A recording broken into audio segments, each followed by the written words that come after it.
What happens when promises meant to ensure peace instead pave the way for one of the most horrific massacres on American soil? The Sand Creek Massacre, an event marked by betrayal, bloodshed, and profound injustice, continues to haunt the memories of Native peoples and the conscience of a nation. The year was 1864. The peaceful encampment of the Southern Cheyenne and Arapaho, led by the respected Chief Black Kettle, became the grim site of a savage attack. Black Kettle had sought to maintain peace despite rising hostilities, trusting the assurances of U.S. officials. His camp was flying the American flag and a white flag of truce, signaling non-aggression. But Colonel John Chivington and his Colorado Volunteer Cavalry disregarded these signs and descended upon the village with deadly force. Over 150 men, women, and children perished in what Chivington falsely called a military victory. Instead, the event was a massacre, a brutal slaughter mostly of innocents. How did a seemingly isolated incident become such a tragic symbol of betrayal and violence? It was never a sudden eruption of conflict, but the outcome of decades of tension. The lands of the Arapaho, Cheyenne, Sioux, and other Plains peoples were overrun by miners and settlers after the California Gold Rush in 1848. Treaties such as the Fort Laramie Treaty of 1851 attempted to establish peace by delineating native territories, but these were repeatedly ignored and broken.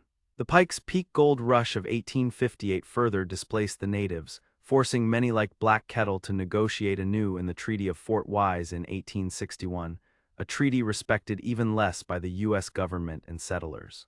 While leaders such as Black Kettle sought peace, other chiefs like Tall Bull and Roman Nose resisted fiercely. They led armed resistance groups known as the Dog Soldiers, defending their homelands against growing incursions. This split in leadership left native communities fragmented, with some advocating peace and others war. Hostilities escalated that fateful year after the horrific Hungate Massacre in June 1864, when a white family was brutally killed and their home burned. Although it was unclear if Cheyenne or Arapaho were responsible, the incident inflamed settler outrage. Colorado's Governor John Evans gave orders encouraging any Native Americans seen as hostile to be killed. At the same time, he invited peaceful groups to seek refuge near Fort Lyon. Black Kettle and his followers accepted this offer and moved their camp to Big Sandy Creek, signaling their desire for peace. Yet the situation was deceivingly volatile. Major Edward Wynkoop, sympathetic to the native plight and commander at Fort Lyon, was soon replaced by Major Scott Anthony, who favored aggressive policies. Furthermore, Colonel Chivington, who commanded the 3rd Colorado Cavalry, was eager to attack.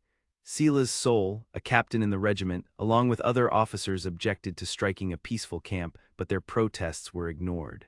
On the morning of November 29, 1864, under a cold dawn sky, Chivington's forces opened fire on the encampment at Sand Creek.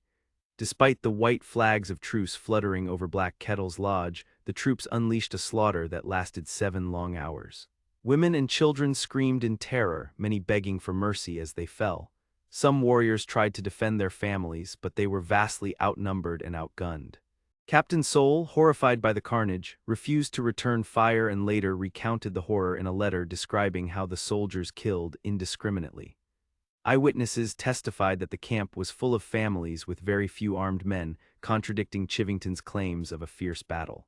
The next morning, soldiers returned to finish off survivors, ensuring the nightmare did not end with the dawn. Chiefs White Antelope and Niwot were among those coldly murdered. Survivors like Black Kettle, his wife Morning Star, and George Bent fled to join other bands, carrying with them the wounds that would never heal. Chivington bragged to authorities and newspapers that he had destroyed a village of 900 warriors, painting the massacre as a glorious military triumph. But stories from survivors and dissenting soldiers would soon challenge this narrative. Within weeks, evidence mounted that the event at Sand Creek was a massacre, not a battle. The U.S. government launched an official investigation in early 1865, and the findings condemned Chivington's actions.